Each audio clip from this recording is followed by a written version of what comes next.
You know, guys, I never thought I would actually ever really be in a position to where I had to defend a movie so much before I've even had the chance to see it. But when I look at what is happening to Joker, I do get frustrated. And I get frustrated because I don't feel that it's being treated fairly. I don't. Ever since the very first Venice reviews came out, when the handful of access media here in the States, predominantly Los Angeles, actually they all were in LA, they all got to go see it. And they came out, they're like, some of them, Peter Scretta from Slash Film was like, oh, the movie, oof, the movie's bad, right? It's going to do bad things. People going to do bad things. And I called him out on it because he was wrong. He got all sorts of butthurt. But ever since then, it's ramped up. You have the U.S. Army issuing statements to servicemen and servicewomen saying that there was some chatter on the deep web about something. Some people have deemed it as credible, but then, one person who was anonymous said it was credible. Another person who actually spoke for the government says it wasn't deemed credible. They were just issuing it as a precaution. So even that's kind of taken out of context, right? Even that's kind of taken out of context. So it is what it is.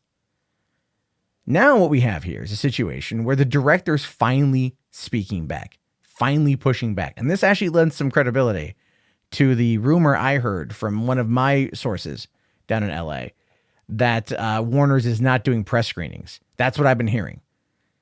And it kind of makes sense because Joker director Todd Phillips pushes back against outrage, far left criticism, saying what's outstanding me in this. He goes on. There's more here. The director of Joker, an upcoming film that had drawn criticism for its violent and lurid take on the supervillain, is forcefully pushing back against detractors. And the thing is, more directors need to do this. More filmmakers need to do this. And this even needs to happen in gaming too, where you've got the media, the mass majority of the media takes place in West Coast cities or coastal cities. Now, I'm a West Coast liberal. I've been open about this. I'm a Bernie Sanders supporting liberal, 100%. But even I'm like, God, you guys, you all have the same opinions because you're afraid of each other. And this goes in movie news and this goes in gaming news and everything else. People who are afraid of their audience because they've cultivated such a rabid left-wing audience in some cases that it makes actual conversation so damn difficult to have. And then they start pushing agendas because they know that it gets traction, and traction equals money. And people on YouTube do it here too, by the way. They absolutely do it here on YouTube too. And you know that I'm right. And that deserves to be called out too, but that's a whole other thing for a whole other time. And this is a situation right now where you've got the director of Joker coming in and saying, "Mm." Now, Todd Phillips is best known for directing raunchy comedies like the Hangover trilogy. Said in a newly published interview with The Wrap that complaints about his R-rated comic drama are driven by people looking for reasons to feel aggrieved, which is so true. I mean, even Yolanda Machado from The Wrap tweeted out that the only reviews of this movie you should even remotely pay attention to are that of women or women of color. In no other context.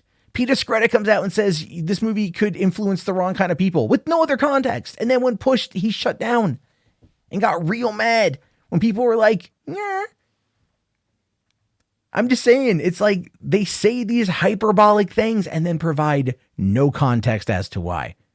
But then people who haven't seen the movie run these headlines like the Joker is a dangerous film. The Joker is going to be the next incel apocalypse. And they run with it because they can. Because they can create a mass hysteria about a movie that hasn't come out yet. Because God forbid a story about a bad guy doing bad things who isn't portrayed in a sympathetic light gets told. Sorry, it's not all rainbows, kisses, and BJs. Anyway, he says, I think it's because outrage is a commodity. I think it's because something has been a commodity for a while, Phillips told the Entertainment News website. What's outstanding to me in this discourse is the movie, or in this discourse is this movie, is how easily the far left can sound like the far right when it suits their agenda. And you know what, man? I've been covering the far left for years on this platform, which has had me labeled far right, alt-right, all sorts of things, even though I'm completely not that, but I don't subscribe to that crazy belief structure. And I love the fact that he called it out. And he's getting attacked for it too. He's getting absolutely attacked for it because he's right. The far left is looking for something to get angry at. So they're taking this movie and they're turning it into the next Elliot Rodgers. They're saying that if you go watch the movie, if you see this movie, you could potentially be the next James Holmes, Elliot Rodgers, Adam Lanza, whoever else who's done heinous things in this country. Never mind the fact that there's no credible evidence that James Holmes was inspired by the Joker before committing the shooting in Aurora, Colorado. This is backed up by the chief of police of Aurora, as well as a psychologist who worked with James Holmes for years and still could not determine as to why Holmes did what he did, saying the secrets are locked in Holmes.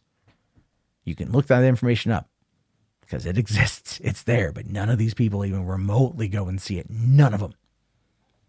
He says here that it's really eye-opening for me because it is. It really is. And the rest of the article just goes on to cover things I've already talked about before, recovering issues, like the shooting or the army. Again, the army's, the story's kind of being twisted around. The army's come out and said that there's no credible threat, that it's just a precaution.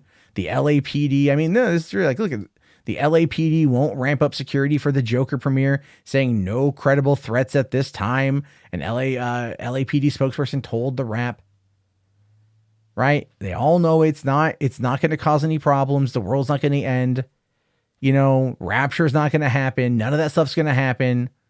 It doesn't matter though, because they need to create a boogeyman, and they created a boogeyman in this. And that's why I give credit to Todd Phillips here for pushing back. I give credit to Todd Phillips for pushing back and basically saying, no, you feel the need to be offended over everything. And you're acting just as bad as the people that you hate. Oh, you're far left, but to me, you seem far right because this is the same tactics they use, which is true. I don't know if all of this is a ploy to make the movie make more money next week. It's estimated to hit 82 million. It could be a lot more. It could be a lot more because people are now going, this has become such a cultural film that people are going to rush out to go see it in order to determine whether or not it's as bad as the media is making it out to be. There are plenty of things in this world to get mad about. There are plenty of things in this world to call out. There are many injustices to fight for. There are many corrupt things to try to stop, and using your platform as a commentator on the internet to do. There are so many more things. But getting mad over a movie that 99.99999% of the world's population hasn't seen yet, hasn't been able to see yet, and trying to warn them away from something that is turning you right into the same kind of people you hated when you were a kid.